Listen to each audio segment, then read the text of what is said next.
cite all of the examples of people who were beaten or killed on the subway system here all over the city without retribution, without rebuke, and over and over and over again.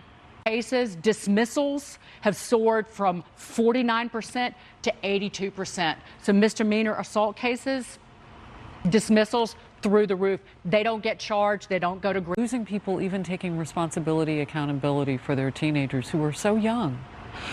I think the answer to that is also longer than this hour, but it's a reflection of that broken structural system through and through. It has everything to do from dependency programs to a lack of accountability and reward for positive behavior, the removal from those kids from the juvenile court. You would be shocked at what is allowed, what is acceptable, and what is the law here when dealing with maintaining juveniles here. In addition to that broken culture that we've inherited, I think, in this town, while a lot of people who have the means to be able to leave, the people that remain, they are rotting here. And it's just crumbled over the course of the last few years. Such a great point. And unfortunately, we have to go. We could talk about this all day. I'll just close by pointing out that George Soros has spent over $40 million establishing those leftist district attorneys across the nation.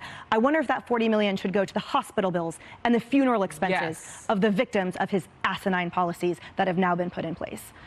All right, coming up, Bill Maher is slamming the Biden administration, claiming they are all in on trans indoctrination in our schools. That's next. Coming from this administration. What does that mean to you, gender neutral searches? You know what?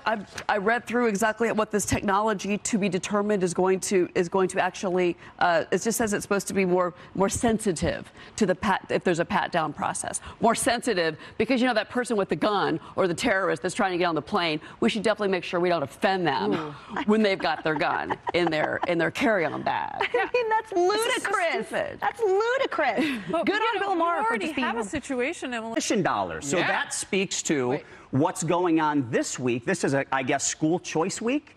The teachers don't have to tell the parents when the children are expressing gender confusion.